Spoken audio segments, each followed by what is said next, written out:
This is the HP OmniBook XE3 from the year 2001, a fully spec'd out Pentium III laptop. Today, we're going to have a look at this, reset it to the factory defaults, and have a look at what it was like if you were lucky enough to purchase one of these. So this is a fully spec'd out Pentium III laptop, top of the line, 1133 megahertz, 512 meg of RAM, an absolute beast. This would have cost a fortune back in its day. Today we're going to install some apps, games, and give this thing a real run for its money. See what it was like. We'll have a quick look at the specs, the features, what it came with, and then get straight to benchmarking. So a quick run through our specs. We're looking at a HP OmniBook XE3 with a Pentium III M at 1133 megahertz. This has been juiced up to 512 meg of RAM. It uses an Intel 830MG chipset, which the Intel 830M graphics is a part of. In the early 2000s, laptops were a very expensive luxury item. And just to hammer that home, I'm going to show you a few examples. Now, this is from Atomic Magazine, issue 2001, August. And you can see there was a massive difference between the desktop equivalents and a laptop. If we look at the Dell advertisement here, we can have a look. We've got a Pentium III 1GHz desktop, very similar specs to the laptop on the right, but the desktop is $1799, the laptop is over $4,500. That's more than double. Moving on, same issue, look at the gateway. We've got a P3 1GHz, $2,199, and look at that laptop. Wow, a vicious $6,500. Google tells me the HP OmniBook XE3 was about $6,000 Australian. Yeah, so let's take a closer look at the machine itself. 15-inch screen. Came with the really cool buttons. They were becoming quite popular back then. A little email, web button, all those sorts of things. Sleep, power's here, battery indicator, and then we've got all our indicator lights as well. Got a nice little keyboard. It is squishy, but all good. Touchpad, deactivation maybe for the touchpad, I'm not sure. So this came with Polk audio speakers. This is when they were actually trying to improve the audio on laptops. This is a cool little feature on the front. So what this enables you to do is you can put a music CD into the drive and control it through here. And you've got your little LCD to sort of see which tracks are playing. And you can do that without turning the laptop on at all. So I think you just flick this and it will just turn on the CD player, put your headphones in and start listening to your music. There you go, a mobile music player as well. So on this side, got our DVD drive, modem, got to have a modem back in those days, and network, which is awesome. That's going to be really good. It's going to help me copy a lot of my files across. On the other side, got a floppy disk drive, and PCMCIA slots. And on the back, power, external mouse, keyboard, video out, printer port, Firewire. That's, only the top models had Firewire. Firewire was a luxury back then. Looks like an infrared port. Ooh, TV out too, very cool. USB and microphone in. Okay, so the recovery disk's in. Let's power it up and boot from that recovery. Here we go, recovery menu. Looking pretty cool, standard recovery. Yeah, it's running all sorts of installation scripts now. Okay, I'm going to install the graphics drivers because for some reason it didn't get picked up in the recovery process. Let's see if we can get it into the dock and working on the dock. And I'll get some screen capture going. We'll get some software onto it, get it running with some software of the time and games of the time, and let's see how it performed. Okay, so here's our dock, and this, got a little bit of a clicking mechanism here. Grab your laptop, push down, oh wow, push down, and then it clicks in. Okay, I must hit the power button. Yes, so I'll plug all the peripherals into the back of that and see how we go with the dock. So everything's installed and set up back to the factory settings. Took a little bit longer than I would have liked to, but we got there in the end. I've also updated it to the last service pack, so service pack 3 for Windows XP. Installed a bunch of software in games from that time that I probably would have been using myself. So yeah, really excited. Let's see what it was like if you were lucky enough to have one of these. In the early 2000s, especially 2001, laptops were quite rare. They were very expensive. Not many people had them. Usually your workplace would pay for one. To pay for one for yourself, it was pretty steep, and they usually did come with quite a lot of drawbacks. Things like gaming laptops that we have today, that sort of stuff didn't exist. They were always a little bit more cut back. But if you could have a laptop that could do a little bit of gaming and had a little bit of performance, you were like, yes, this is awesome. So let's see how it goes. I'm really excited. Let's get into it. So we'll start with Bryce 4. The one that I used a lot was Bryce 3D. I love that program. There it is. It's interesting user interface. It was supposed to be, really easy to use, but yeah, I've forgotten so much of it. But you know what? Let's give it a go. All right, let's hit mountain. Good, bit of mountain. Okay, I'm going to try and make a valley with a river in it or something like that. Let's have a look. There we go. How do I crank the size? Oh, there we go. I'm absolutely flying by the seat of my pants here. I've forgotten so much of this. A bit better, a bit better. All right, let's give that a render. All right, this is looking much better. Look at that. You know, in a couple of minutes, you can just knock up something cool in this program. This was such a fun program. I loved just opening it up, being creative, trying to create little vistas. Going online with DeviantArt was huge at that time. It was just starting out, but some of the things that people would create with this software was amazing. At the time, I was studying multimedia and graphics arts and stuff like that, so I was really into the whole 3D stuff. I used to use this program and also Lightwave and a little bit of 3D Studio Max. But yeah, I really loved it. Really saw myself going to the whole 3D modeling and creation and gaming maybe, not sure. But yeah, it didn't turn out that way in the end. 158 is pretty good. It's a nice scene, lots of reflections, looking lovely. So yeah, this laptop handles it very well. Okay, with all the hardware, I always like to start with Moto Racer. So this game was released in '97. I think this hardware should have no problem running it at all. All right, let's try this map. Okay, locked at 60 frames. Textures are interesting. You can see where the seams connect, but that's all right. Frame rate is very comfortable. This looks great. Oh wow, this is really smooth. 60 frames. Oh, some of the cards I've been testing lately, I tell you, feels so responsive.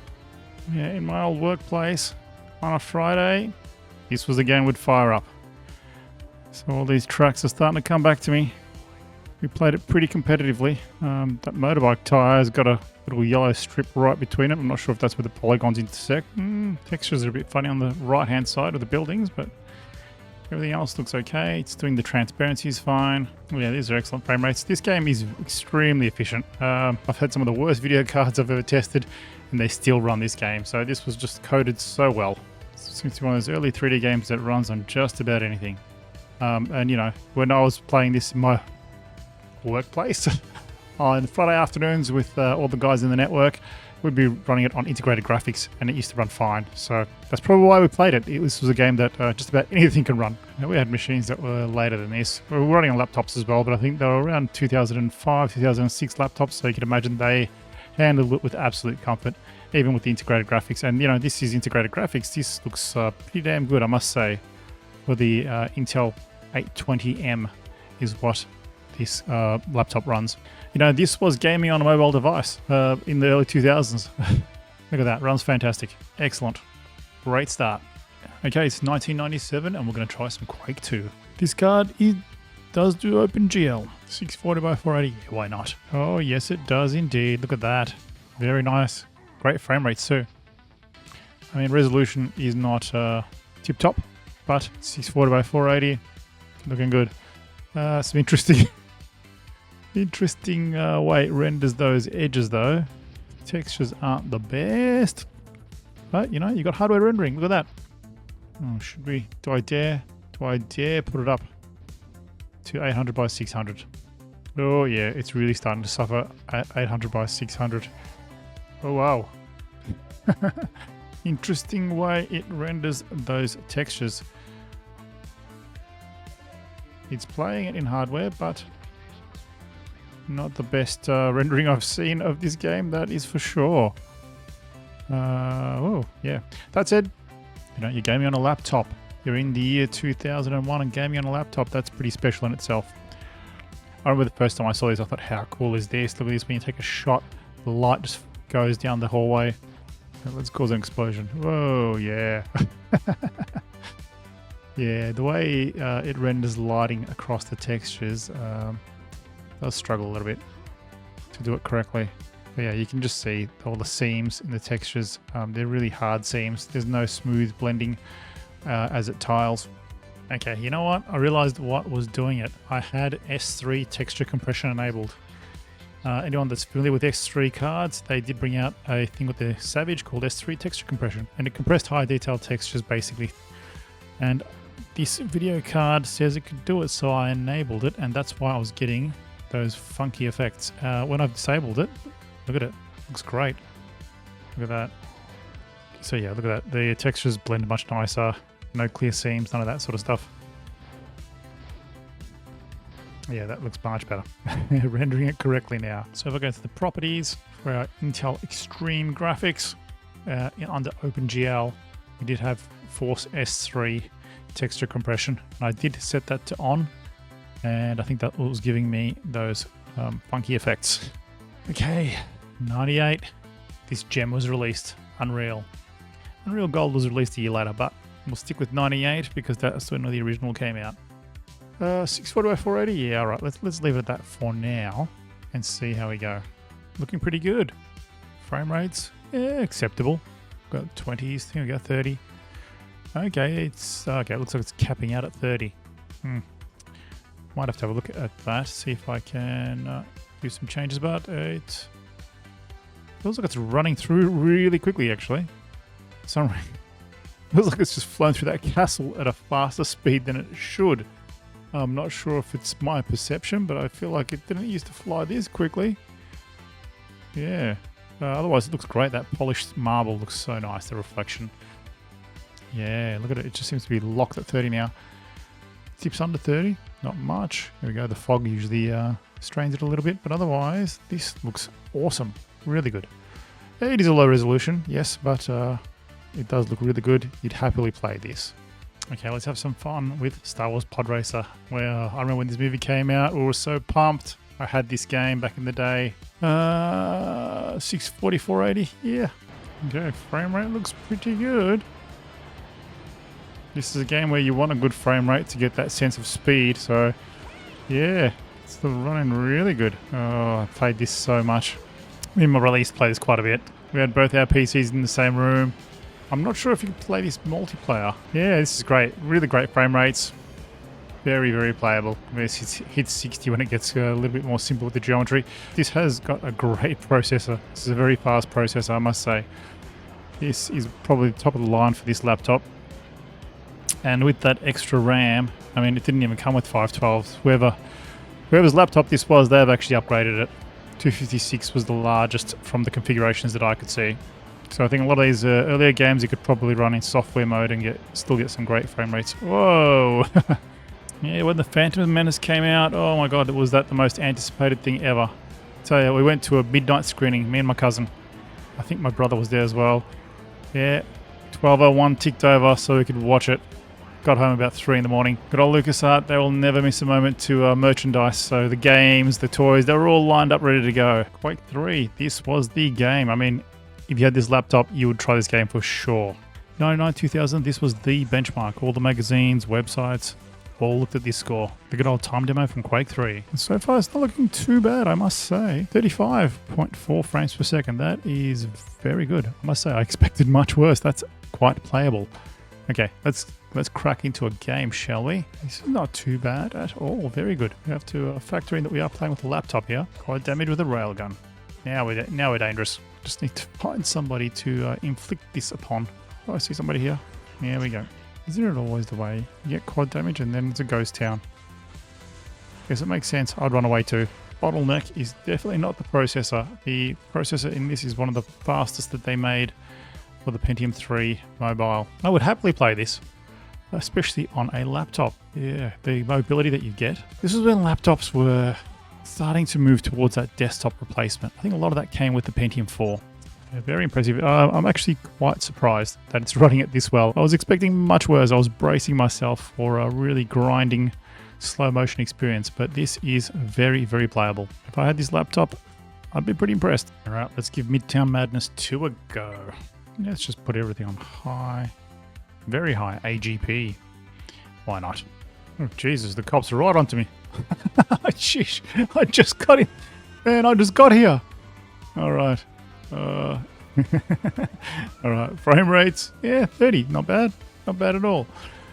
Oh my god, the 16-bit textures though. Look at it. You can see all the pixelation and dithering and all that sort of stuff. So not the highest level. I've cranked everything up. Oh, my car is absolutely buggered. So this was one of the earlier games that had the big open world rather than having, a typical racetrack that you're confined to. You had a big city that you could explore and go around anywhere you wanted. What? Oh my god. Jeez, these cops are so aggressive. I don't even know why they want me. I just dropped into the game and all of a sudden there's a police chase. I didn't even do anything. I'm innocent, man. Now let's see if I can outrun him. Oh my god. Oh my god. Oh, well, the physics, all right. I think I outrun him. Yeah, buddy. That'll teach you. Yeah, you're stuck on that side, aren't you? Ha ha ha. There you go. See you later, boys. Yeah. All right, let's get into some Counter-Strike. If you had this laptop, you would have played this game for sure. This was huge. Counter-Strike 2000, 2001 was peak. And these frame rates are awesome. I'm in trouble. Oh my god, 4 health. Oh no, I'm gonna run. That's the only thing to do.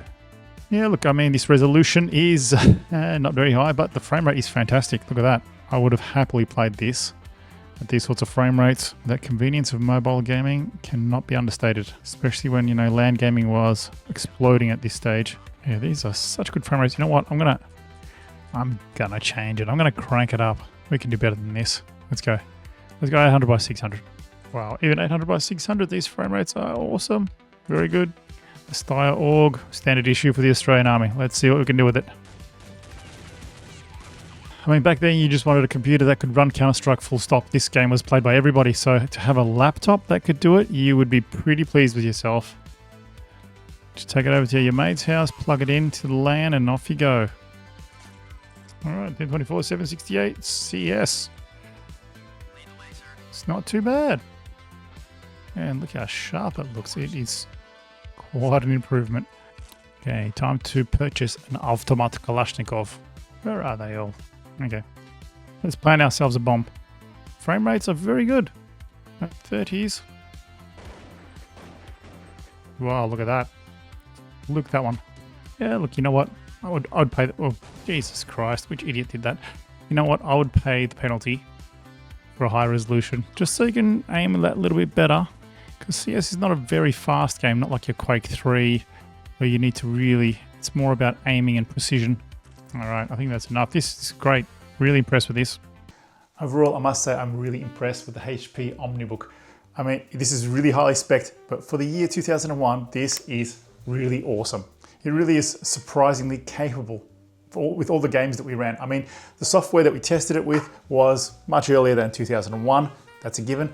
But to be able to game with a laptop at that time was something special.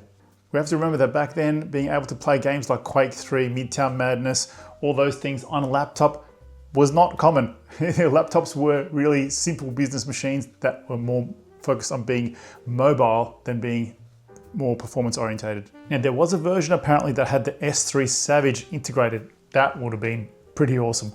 But given that, I must say the way that the Intel mobile graphics performed really did surprise me. It performed surprisingly very well. Half-Life, Quake, played all those games at very reasonable frame rates, especially Half-Life engine. It did really well. This is also the era where LAN gaming was exploding. So, I mean, I would have been rapt to have one of these, to be able to just grab it and go to my friend's place, plug it in and start playing CS. You know, back then I had to lug my big CRT monitors and boxes and things like that. So, you know, this would have been awesome. I would have been pretty proud to own one of these. So I hope you enjoyed this video today. I had a lot of fun looking back at laptops and going down memory lane myself. If you'd like to support my channel, the links are in the description. Thank you for everybody that does. In the comments, tell me, did you ever own a laptop in that era? I'd love to hear about it. Thank you for watching, and I hope to see you in the next one. Bye-bye.